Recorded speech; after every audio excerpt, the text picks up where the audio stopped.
If you run a brick and mortar business like a shoe store, a mattress store, a coffee shop, or anything of that nature, and you want to know how you can utilize Google Ads to help you generate more foot traffic and phone call to your business, then this video is for you. In the last 90 days, I've generated 417 blended conversions between inbound phone calls and Google's native get directions button on their Google business profile for a local mattress store. Now let's talk about how I did this and how you can do this too for your business. When it comes to actually being able to generate these conversion actions, such as, get directions and the inbound phone calls, thankfully, both of these are completely native inside Google Ads and should only take a second to set up. One of the biggest issues that I see in Google Ad accounts to this day, even accounts that I see that have spent hundreds of thousands of dollars, it's that conversion tracking is almost never set up the right way. Being able to accurately track your conversions is the most important thing that you can do inside your Google Ad account, because you should always be optimizing for the best cost per conversion and, of course, on the back end, the quality of these actual conversions. So every change that you make inside your Google Ads account should be towards optimizing that cost per conversion number. And if you never know what that real true cost per conversion number is, then you're never going to be able to actually crack the code on your Google Ads account. So before we even get into the account setup, I'm going to show you guys exactly how to set up these conversion actions for call from ads and get directions right now. So the first one we're going to set up is Google's get directions. So once you link your Google business profile to your Google Ad account, Google's going to create these handful of, native conversion actions that they can actually track on their side.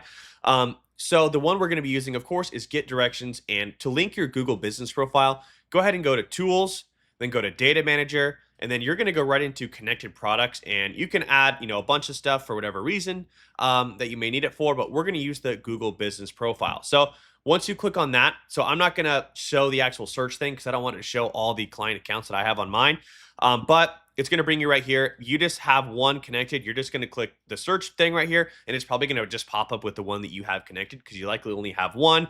And then you just click next, and that is pretty much it. And once that is done, you're going to see these actual conversion actions inside your Google Ads, and I will show you where they are. So the next thing, now that we have that set up, is you're going to go to conversions and you're going to go to summary. So this is where we're going to set up the call from ads, right? So anytime that someone sees your ad pop up on the Google search page, you want them to have the option just to be able to call right away. So once you get to summary, let's go ahead and scroll down here, and we're going to go to create conversion action. And once this loads, you're going to go ahead and uncheck conversions from a website. And we're going to go right here and go to conversions for phone calls. And go ahead and go to save and continue. See all just so you can see them in case yours doesn't pop up right away. But mine was here, which is phone call lead. So go ahead and click create conversion. We're going to do call from ads. Let's go ahead and click on this. Let me make sure, because they change this stuff all the time. I want to make sure that all this is good. All this is good for me. You basically just want to make sure that, every call just counts, for one of them. And one thing you want to do here too is make sure that the call length is at 60 seconds. You want only a conversion to happen when a call is at least a minute, but just in case someone accidentally clicks or it's the wrong number, and they find that really quickly and they hang up, and that call's less than a minute, you don't want that to get picked up. So everything here is good for me. And I am just going to go ahead and click save and continue. All right. And then once we're here, you're going to go ahead and click finish. And that is all. And once we are actually in the Google Ad campaign and we're setting up the, the phone number to have in there, it's going to be very, very clear. But if you want to see that action is right here, and it is called call from ads.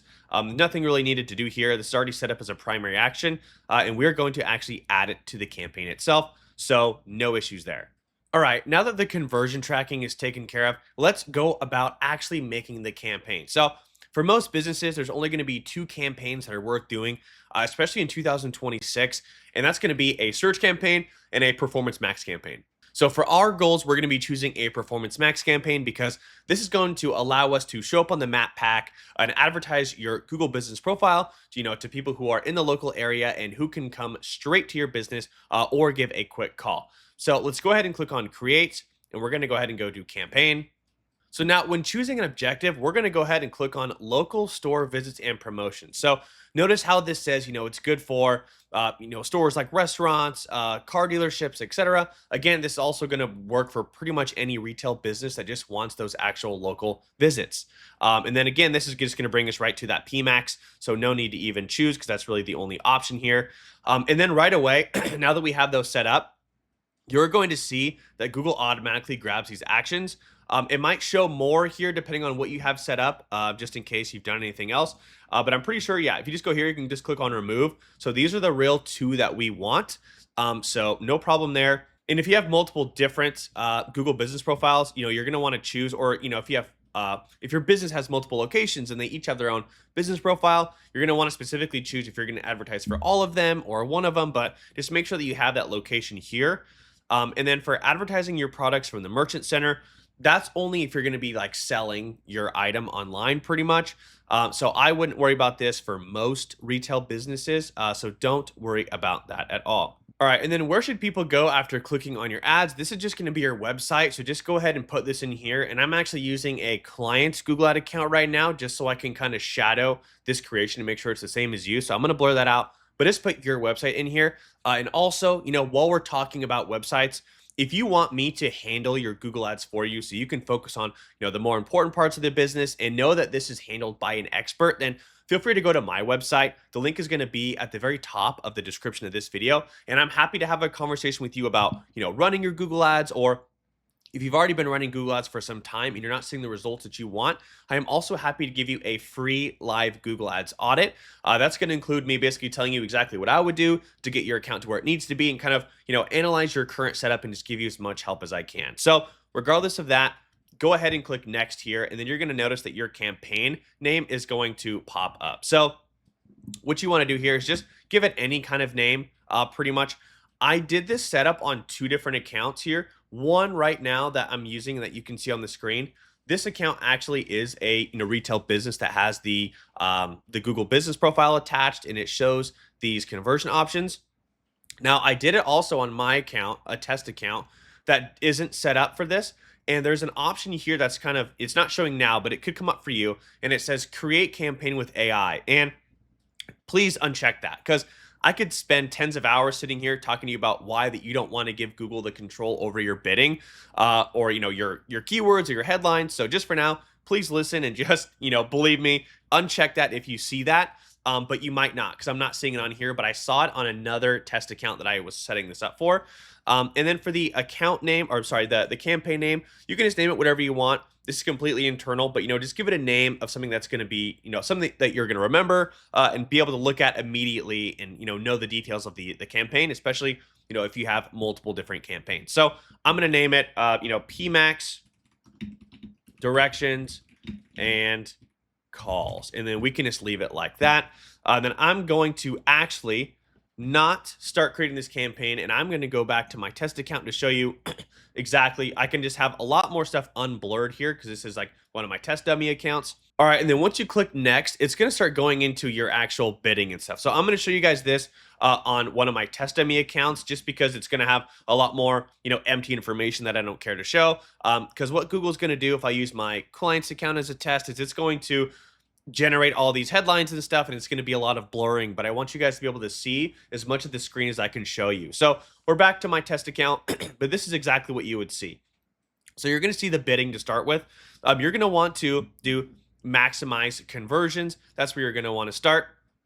And then anything else on this screen, you're going to see like, bidding for new customers, adjusting your bidding here. Mine's actually, mine, because it doesn't have a purchase goal. So no need to worry about anything here. What I'm trying to say is that you can leave everything else unchecked. No need to make, any specific changes or adjustments here. And then go ahead and scroll down and go ahead and click next. And now this is where we're going to see the locations. So what I always recommend that you do is pull down this drop down right away and click on presence, which is people in or regularly, located in your area. Click on that. Basically, you don't want people who, have visited your area or have looked up, stuff about your area that don't live there to see your ads. And then for the location targeting, go ahead and specifically go to enter another location.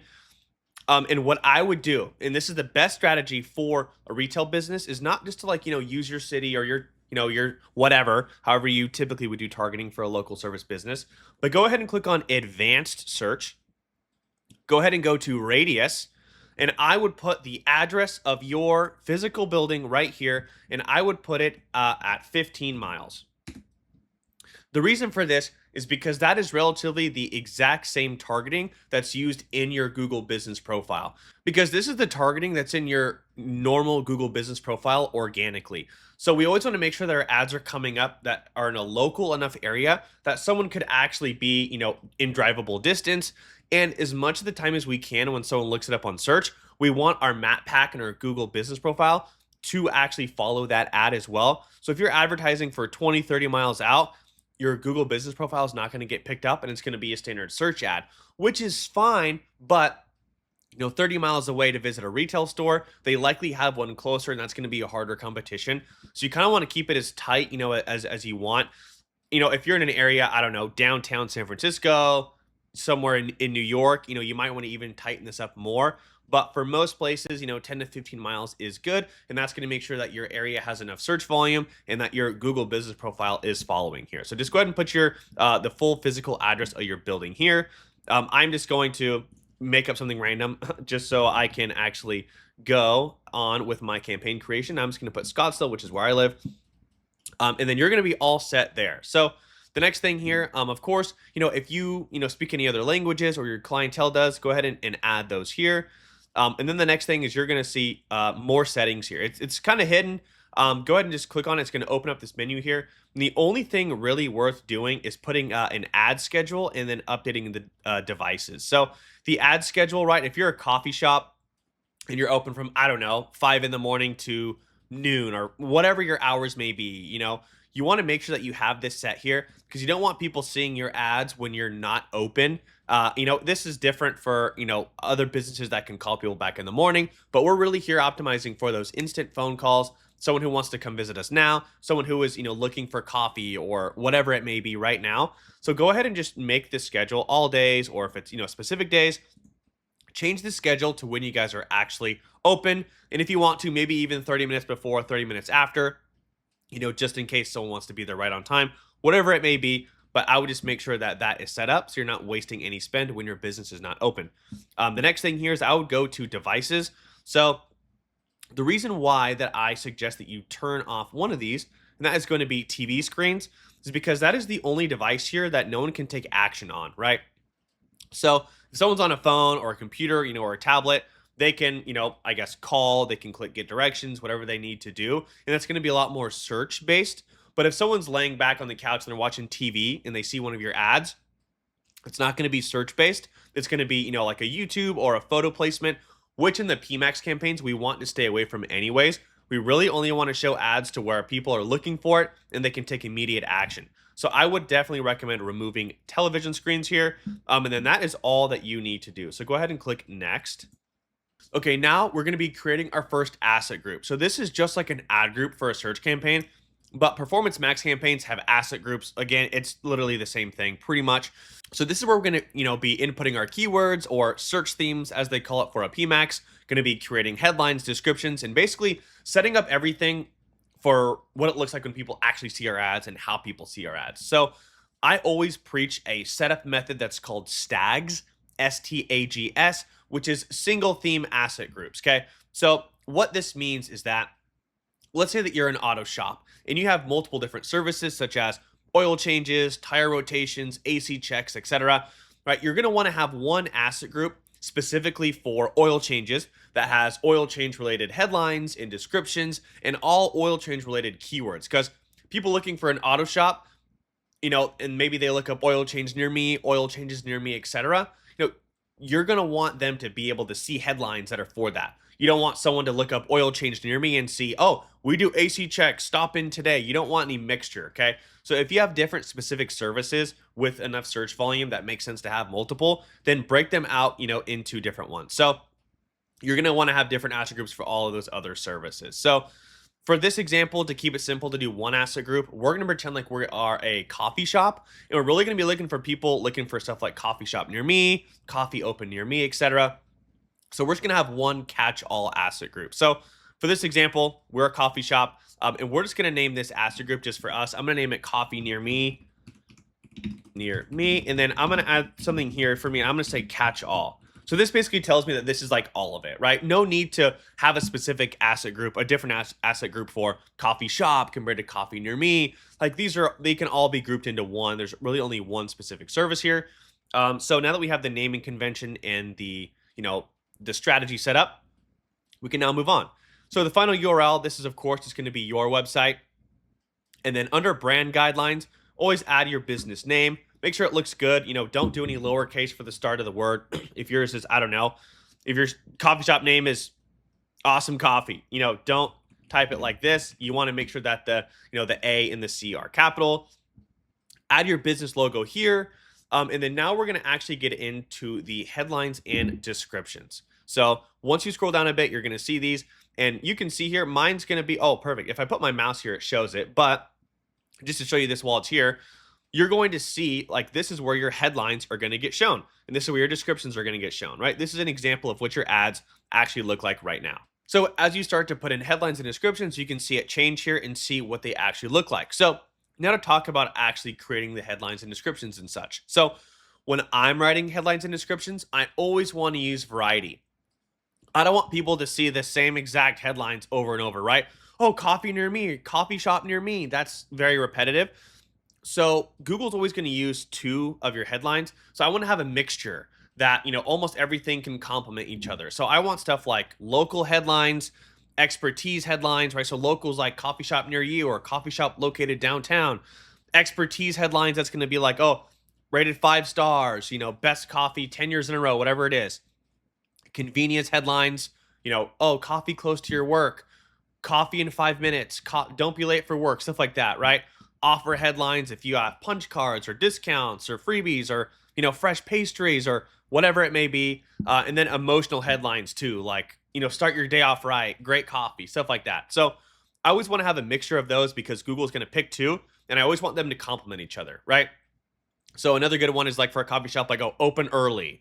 Maybe you have a headline about people who want to grab it before work, etc. So you can come up with these however you want, right? You can use a mixture of AI. You can use ChatGPT. If you have a website, a good website, there's probably a lot of wording on there. You can just search for like little one-liners. I always like to use, as many like keywords or search themes or, one-liners from the websites as I can, just to kind of help the overall quality score, the ad rank, etc., just to make everything very congruent. So let's just come up with a couple of these, right? For me, I'm just going to put open early. These are good. I don't know, best coffee in town. I'm just going to put a couple so I can move on. But I could spend forever, going through this. Drive-through available, right? This is a good one. I don't know. Available might not be the best, but hey, I'm just trying to cruise through this so we can get going. But, right, you can see them here on the right. They kind of are, starting to show those headlines. That's what it looked like. So the drive-through available is a good value proposition. People who are on their way to work. Not everyone wants to stop in, whatever it may be. So I'm going to let you guys fill this out. And then once you go down a little bit further, you're going to see where you can create long headlines and descriptions. So these are going to be right here, as you can see. And basically, right, these are a 90 character limit. So you can add a lot more here. So I'm not going to go through all of them again, but a good example of a, description, I saved a couple. A good, example for long headlines and descriptions for a coffee shop would be something like freshly brewed coffee, handcrafted espresso, and pastries made daily, right? Like that's good. That's pretty solid. You always want these to just be loaded with a bunch of stuff here, right? Start your day with premium coffee, breakfast sandwiches. Sorry, I'm trying to copy this over.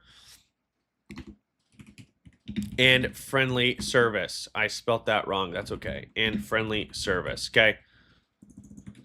You can have those. Those are great. Stuff like that, right? Another one I have here saved is, locally roasted coffee, fresh pastries, and a cozy place to work or relax. If, of course, you're an actual, people can walk in and it's not just a drive-through. But you get the gist of it. You just want to have those nice lines that just kind of summarize the business. And these are going to be shown under your actual headlines. So now going down to the next asset here. you're going to see images. So when it comes to images, I would always suggest adding images. Maybe a picture of the coffees you make, or pictures of the building, pictures of the team, etc. Because these are going to show up alongside your ads, and it almost always, I mean, I would say always adds more trust. So kind of like what this would look like is I think I have a couple right here, right? So like these are the images that show up. Like these look good, right? Same thing with here. I was looking for some dirt bike gear earlier. And as you see here, here's a good example too of ones that are actually sponsored. So when it comes up on the search feed, right, here's the image of the store. They've got all kinds of random images here. And then as you see here, it's got their ratings from the Google business profile. It shows their hours. I mean, it just shows closed right now. And then they have the call us, which is the call from ads. They have the directions, and then they have the website. And this website button is also always going to be included. But here's the perfect example of like what your coffee shop or your retail business ad would look like if you have all these assets on the actual, search part itself. And this is also sponsored here.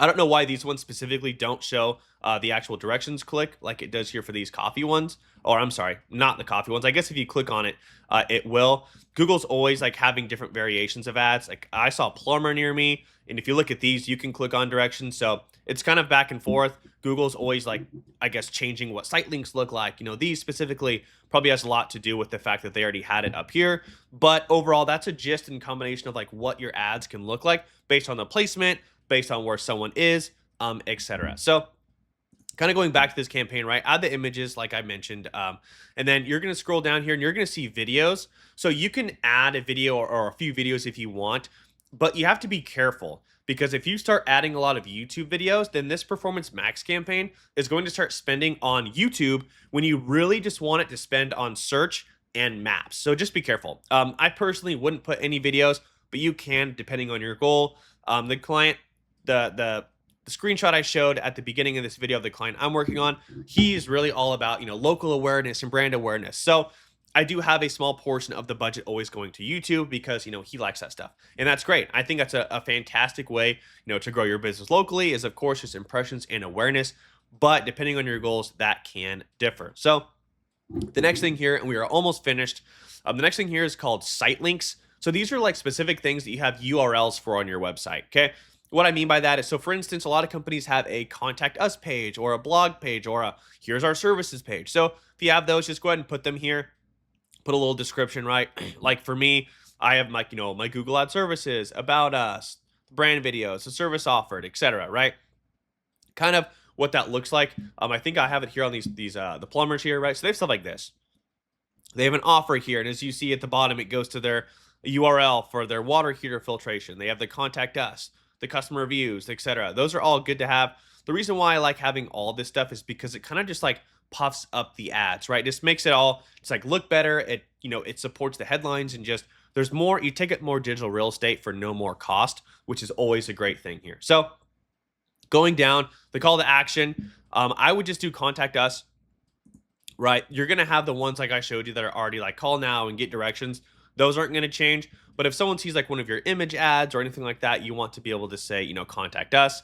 And then, like I said, the get directions and call now or call from ads are already taken care of on Google's side. So no need to really worry about anything else here besides the phone number, right? So we've set up the call from ads. And now to get it to actually work is you want to click on, I'm not going to show you because it'll show my number. But if you click on the plus and then add your phone number, that is going to make it. So let me find the one I had here. That's going to make it so people can call right here. Also, when I showed you in our example, shoot, did it go away? Well, before I had this here, it showed, there was like, it showed your address and it showed the phone call button. So there's multiple different ways that Google will show this, but that is so people can call your business directly. So those are always great things to have. And then kind of going down here, down the list, we're almost finished, but asset optimization is that you want to make sure that all of these are turned off. So I've already kind of messed with them. So it's kind of open like this, but this is another one of Google's attempts to basically use text from your website, your landing pages, and to try and create their own ads. It's going to be sending people to different pages on your website that you didn't necessarily intend, etc. Going to be editing your videos. On the video edit example they give, it looks great. You're like, okay, this was my old video. It looks awesome here. It never looks like that because it just uses AI to do it. And this is a perfect one, but it's not going to look that good. Trust me, I've messed with it many times. And then overall, you just want to have more control. So just turn these off. And then now, kind of getting to these search themes that I told you, these are basically your keywords for the Performance Max. So if you're going to be advertising again for multiple different services, and this is just one asset group for a service out of many or however many you have, then make sure that this is where you put those related keywords. So if you're doing this for something like a coffee shop, like the example we're using, and you just have one catch-all asset group for stuff like coffee shop near me, then this is where you'd put all these, okay?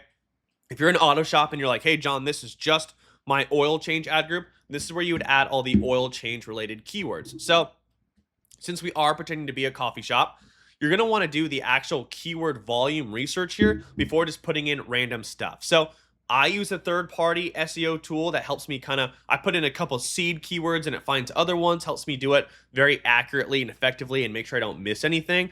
But you can always use Google Ads free tool planner. It's the keyword finder or the keyword planner. And I will show you how to use that now. So if you go here and you go to your tools and then you go to keyword planner, you can use it right here. So you can get search volume and forecasts for keywords that you know, or you can, get other keywords. So I've never really figured these out a ton because I don't use this much. But I think here, if you just, you put in your website, it's going to find you a bunch of keywords or like, let's just say, let's start with keywords. Let's do coffee near me. I know how to use the other one more, but let's just show this and make sure that your location here is where you're at. Like I said, I'm using Scottsdale, Arizona, because that's where I live. So if I want to include this, don't want the whole country, just Scottsdale. I do coffee near me. It's going to show you a ton of stuff. Coffee service near me, but see, these have 0 out of 10, like 0 to 10 searches. So no need to see those. We want to see ones. Can I just filter this by? Okay, here you go. Now we're talking. Coffee near me. And depending on your business type, it might be this simple. You might not need 100, search themes. That's totally okay. I am more for less keywords than more. Unless you're spending 10, 20 grand a month, you are only going to be getting, X amount of keywords or X amount of clicks that you're eligible for based on your budget. The amount of times that I've seen people spending $1,000 a month, which is $33 a day, in an industry that has $7 cost per click, tell me that they want to add more keywords. And I'm like, you're only going to get 3 clicks a day, 4 clicks a day, no matter what, right? So you don't always need volume depending on what you're doing. So for most people, something like coffee near me, that's perfect. Coffee shops near me, coffee cafe, coffee lounge, right? This is a little bit different if you're just a drive-through, whatever it may be. Starbucks, of course. I would immediately make Starbucks a negative keyword. I can show you guys that later, but just to hint on that, coffee near me, coffee near me, near me, coffee near me. Okay. Don't need to add all those, right? So these are getting a little repetitive. So realistically, I would just add coffee near me, coffee shops near me, coffee cafe. I would just add those 4 right there. Everything else, coffee near me is going to take over. If someone does look this up for whatever reason, this search theme is going to pick that up. So you don't need to add this one specifically, right? So something about the Performance Max search themes or keywords is they are like broad match, broad keywords, if that makes sense. So they're going to grab a ton of stuff. So if you put in coffee shop near me, that's why watching the traffic on this is very important because it's going to grab a bunch of stuff. So like I said, you don't need a ton. So I'm not going to grab all those because just for the sake of the video, I'm just coffee near me, click enter, and then there you go. Right. And then now going down to here, as we're kind of finishing up here, you see things called like your data, this whole audience signal section, right? So if you want to input any first party data to reach specific people, you can, put in like an email list by going to, to your data. Whoops. But I wouldn't really worry about that stuff, especially just with a retail business. It doesn't really matter that much. The only thing that you could really do if you wanted to is you could go into here and you could do a bunch of searching. And you can add interests and behaviors or in demographics for people who are like coffee enthusiasts and stuff like that. But you got to remember that we primarily want our Performance Max campaign to leverage the search and maps placements. So the, life events like, oh, just moved here or coffee enthusiast or early bird or, whatever those interests and behaviors you find, that stuff's going to help you show up on like YouTube or show your images on the sides of websites, like, display ads to people who have these interests and demographics compared to who's actually searching for it. So the more interests and demographics you give it, the more videos that you give it, Google's going to start leveraging their other placements more because you're feeding it. But we really want this to go for search and the maps. So I would recommend against that, but that is, totally up to you. And now, once you're here, you have created one campaign with one asset group and you have everything in there. So now go ahead and click next. And this is where it's going to take you to your budget. So I think it's because my lack of detail here, it's recommending 10 cents a day, which is hilarious. That's a few bucks a month.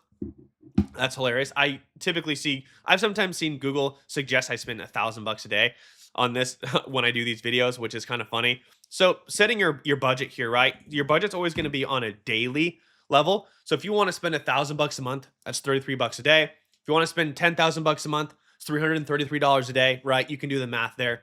But go ahead and put, whatever your budget is here, and then go ahead and click next, and it's going to help you, launch your campaign. So that being said, that is everything. So I could sit here, and talk to you guys about, okay, so now once it starts spending, here are the optimizations you can make. Here's how you monitor the traffic, set the negative keywords. Here's how you check the actual channel placements and make sure that, you're showing on search and maps. And here's what you can do if you're not showing up as much on search and maps and it's on YouTube, blah, blah, blah, blah, blah. But that is enough information for an entirely separate video. So I'm just going to leave you guys with this campaign creation. And this is officially how to set up your Google Ads to get more walk-ins and phone calls for your brick and mortar business. Now, again, if you've been running Google Ads for some time and you want an expert opinion, I offer free Google Ad audits. The link will be in the description below. Or if you're like, Johnny, I just want you as a professional to take over my Google Ads for me, then you can go to the first link in the description as well, fill out the form on my website, and I would love to chat with you about running your Google Ads. So thank you guys for watching. If you have any questions, leave them in the comments below, and I will see you guys in the next video.